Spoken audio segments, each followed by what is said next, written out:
नमस्कार मित्रांनो. आज आपण mini master class for NGO आपल्याला CSR का मिळत नाही याच्या संदर्भात आपण थोडासा मिनी मास्टर क्लास आपण घेणार आहोत. त्याच्यामध्ये आपण तुमचे जे काही CSR प्रपोजल आहे त्या कंपन्या का रिजेक्ट करतात, का तुम्हाला प्रतिसाद मिळत नाही आणि तुमचे CSR प्रपोजल मध्ये काय असायला पाहिजे ह्यावर आपण आज चर्चा करू. हा प्रॉब्लेम सर्वांना येतो की CSR प्रपोजल बनवण्यामध्ये तुम्ही तुमचा टाइम आणि पूर्ण एनर्जी लावता. तुमच्या जे काही गरजा आहे त्याच्यामध्ये एक्सप्लेन करता. सर्व काही पणाला लावून तुम्ही मस्त तुमचं प्रपोजल तयार करता.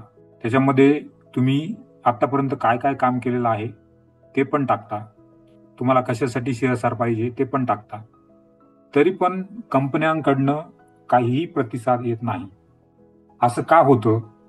तर याबद्दल एक थोडक्यात आपण आज चर्चा करू आणि हे टाळायचं असेल तर त्यासाठी काय करायला पाहिजे हे आपण बघू. मित्रांनो, सर्वात महत्वाचा आपला जो शिफ्ट आहे किंवा आपलं जे म्हणणं आहे ते नीड पासून इम्पॅक्ट कडे न्यायचं आहे. म्हणजे आपल्याला काहीतरी मागण्यापेक्षा आपण काहीतरी इम्पॅक्ट करतो आहे असं आपल्या CSR प्रपोजल मधनं दिसायला हवं. जसं की मी इथं म्हटलंय की we need fund for X, म्हणजे आम्हाला ह्या कारणासाठी CSR किंवा पैसे पाहिजे आहे.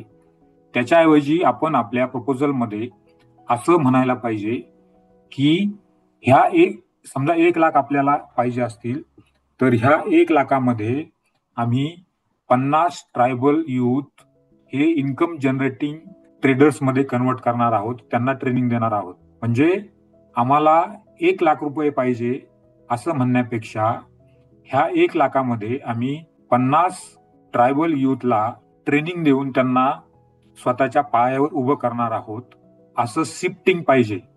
म्हणजे काहीतरी मागण्यापेक्षा आपण कोणाला तरी काहीतरी उभं करतो आहे असं त्या आपल्या प्रपोजलमध्ये असायला हवं. कॉर्पोरेट किंवा कंपन्यांना मेजरेबल आउटकम असावं लागतं. म्हणजे तुमच्या प्रपोजल मधनं किंवा तुमच्या CSR मधनं काय मेजरेबल आउटकम येणार आहे ते तुमच्या प्रपोजल मध्ये दिसायला हवं. म्हणजे फ्रॉम नीड टू इम्पॅक्ट, म्हणजे मला 1 लाख रुपये पाहिजे याच्याऐवजी मी त्या 1 लाखामध्ये 50 ट्रायबल युथला स्वयंरोजगाराचे धडे देऊन त्यांना स्वतःच्या पायावर उभं करणार आहे असं शिफ्टिंग पाहिजे.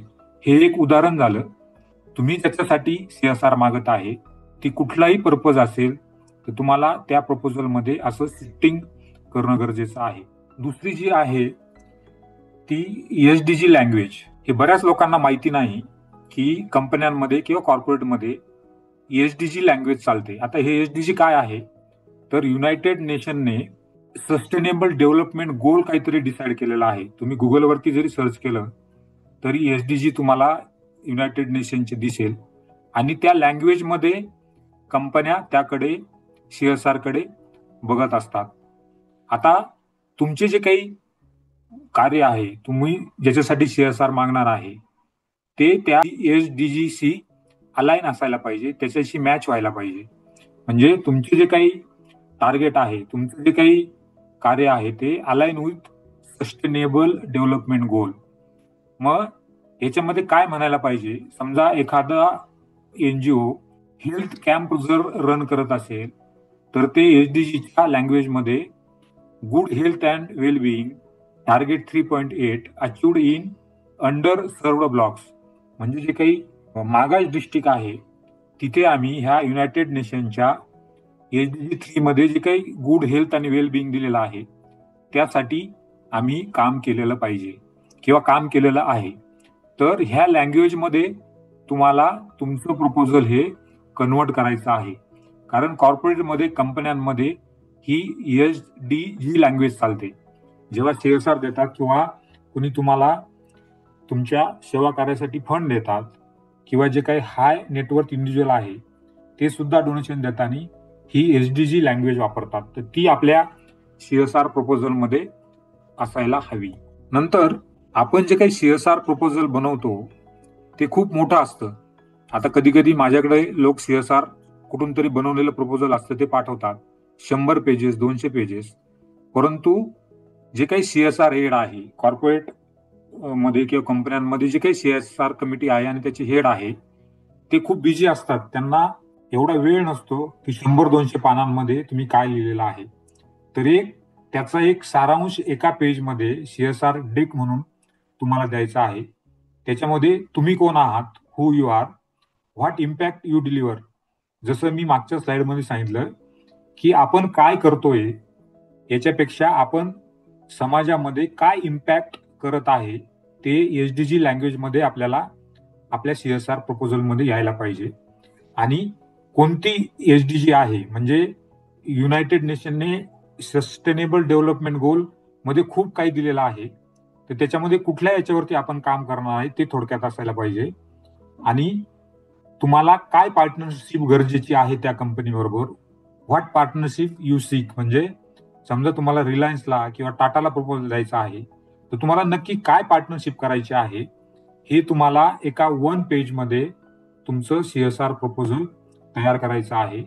आणि हेच मोठं चॅलेंज असतं की सगळं जे काही तुम्ही काम केलेलं आहे, तुमच्या डोक्यात ज्या कल्पना आहे त्या एका पेजमध्ये कशा बसवायच्या हे एक खूप मोठं चॅलेंज NGO समोर असतं. आणि ह्या एक पेजला वाचूनच ती कंपनी डिसाईड करत असते की तुमच्या बरोबर CSR पार्टनरशिप करायची की नाही करायची. तर हे एक 1 पेज CSR डेस्क आहे ते आपल्याला तयार करायचं आहे. आणि थोडीशी भाषा जी आहे ती कॉर्पोरेट भाषा आपल्याला त्याच्यामध्ये वापरायची आहे. जसं काही मी इथे दिलेलं आहे, वी कंडक्ट अवेअरनेस ड्राईव्ह, याच्यापेक्षा we implement scalable measurable interventions in health access across Tier 3 geographies, अशी भाषा साधारणतः असायला पाहिजे. मी एक इथं उदाहरण घेतलं आहे की आपण एखादा अवेअरनेस ड्राईव्ह जर घेत असेल, मग तो वुमन एम्पॉवरमेंटचा असेल किंवा कशाचा पण असेल, हेल्थचा असेल, हायजीनचा असेल, माल न्यूट्रिशनचा असेल, तर वी कंडक्ट अवेअरनेस ड्राईव्ह हा एक कॉमन शब्द झाला. तर त्याऐवजी we implement scalable measurable interventions in health access across Tier 3 geographies. म्हणजे अशी थोडीशी कंपन्यांची जी लँग्वेज असते ती वापरायला पाहिजे. आपण काय करतो, आपण हे केलंय, आपण ते केलंय, आम्ही असं केलंय, आम्ही तसं केलंय, त्यापेक्षा जे काही केलेलं आहे ते कॉर्पोरेटच्या लँग्वेजमध्ये तुम्हाला बसवायचं आहे आणि ते तुमच्या CSR प्रपोजलमध्ये असायला हवं. Tip number 5, showcase proof not passion. म्हणजे आपण काय करतो, आपण आपल्या कामातनं जे काही केलेलं आहे ते दाखवायला पाहिजे. म्हणजे आपण जे काही इमोशनल वर्ड आहे त्याच्याऐवजी आपल्याला पुरावे द्यायचे आहे.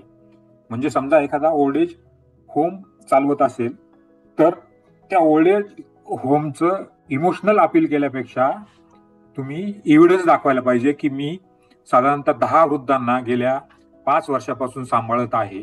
वृद्धांना सांभाळायला पाहिजे, ह्या समाजामध्ये वृद्ध सांभाळण्याची खूप गरज आहे, हे झालं इमोशनल अपील. परंतु मी आतापर्यंत 5 वर्षापासून सांभाळत आहे हा झाला पुरावा, त्याला एव्हिडन्स म्हणतात. तर आपल्या CSR प्रपोजलमध्ये एव्हिडन्स असणं गरजेचं आहे. नंतर बिफोर आफ्टर मॅट्रिक्स, म्हणजे एखादा विषय तुम्ही हातात घेण्यापूर्वी काय त्याची परिस्थिती होती आणि तुम्ही हातात घेतल्यानंतर त्यात काय बदल झाला, हे बिफोर आफ्टर मॅट्रिक्स त्याच्यामध्ये असायला पाहिजे.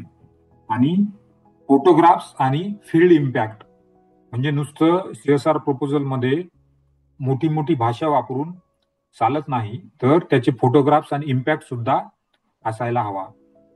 आणि कंपन्या, मी परत परत सांगतो की त्यांना जो डाटा हवा असतो तो ट्रान्सफॉर्मेशनसाठी हवा असतो.